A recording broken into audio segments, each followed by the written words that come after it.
भूली हुई तस्वीर। उत्तराखंड के एक छोटे से गांव पाली में राधा, एक वृद्ध विधवा, अपने पुराने लकड़ी के घर में अकेली रहती थी। दूर तक फैली हरियाली, बर्फ से ढकी चोटियों और धीमे बहते झरनों के बीच वह अपने जीवन की आखिरी सांझें बिता रही थी। उसके दिन अपने आंगन में तुलसी की देखभाल करते और खिड़की से घाटी की ओर देखते हुए गुजरते थे, जैसे वह किसी पुराने अतीत की परछाइयों में खोई हो।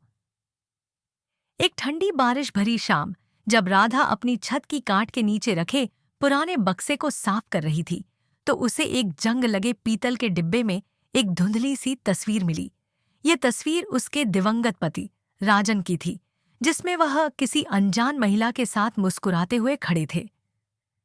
हैरानी और उलझन से भरी राधा ने तस्वीर को पलटकर देखा। पीछे राजन की लिखावट में लिखा था, मेरी प्यारी राधा के लिए, मेरी जीवन संगिनी और मेरी सबसे बड़ी ताकत। यह माला है, एक दोस्त जिसने युद्ध के दौरान मेरी जान बचाई। मैं चाहता था कि तुम उसकी बहादुरी जानो, क्योंकि उसी की वजह से मैं तुम्हारे पास लौट सका। तस्वीर के साथ लिखे इन शब्दों ने राधा को अंदर तक झकझोर दिया। बारिश की बूंदें छत पर थपथपा रही थीं और राजन के वे किस्से याद आ रहे थे जो वह अक्सर युद्ध के दिनों के बारे में सुनाया करते थे। उन्होंने कभी माला का नाम नहीं लिया, लेकिन किसी ऐसे व्यक्ति का जिक्र करते थे जिसने उन्हें अंधकार में हिम्मत दी थी। राधा सोचने लगी, क्या वह कभी राजन को पूरी तरह समझ पाई थी? गांव की ठंडी हवा खिड़कियों से अंदर आ रही थी। राधा ने तस्वीर को अपने हाथों में थाम लिया। यह तस्वीर उसके लिए एक अनकही कहानी की खिड़की बन गई, एक जो उसे राजन के अतीत के उस हिस्से तक ले गई जिसे वह कभी जान नहीं पाई थी।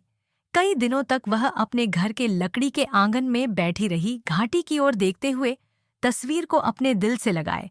उसकी आंखों में आंसू थे, लेकिन कहीं न कहीं एक हल्की मुस्कान भी। वह अब भी समझ नहीं पा रही थी कि इस तस्वीर को राजन ने क्यों छुपाया। एक शांत शाम, जब पाली के मंदिर की घंटियों की आवाज गूंज रही थी और सूरज हिमालय के पीछे छुप रहा था, राधा ने तस्वीर को वापस डिब्बे में रखा। उसने इसे अपने घर के पास उग रहे सबसे पुराने देवदार के पेड़ की जड़ों के नीचे दफना दिया। उसने फुसफुसाया, कुछ कहानियां पहाड़ों के साथ ही दबी रहनी चाहिए। वह अपने घर की खिड़की के पास अपनी लकड़ी की कुर्सी पर वापस आ गई।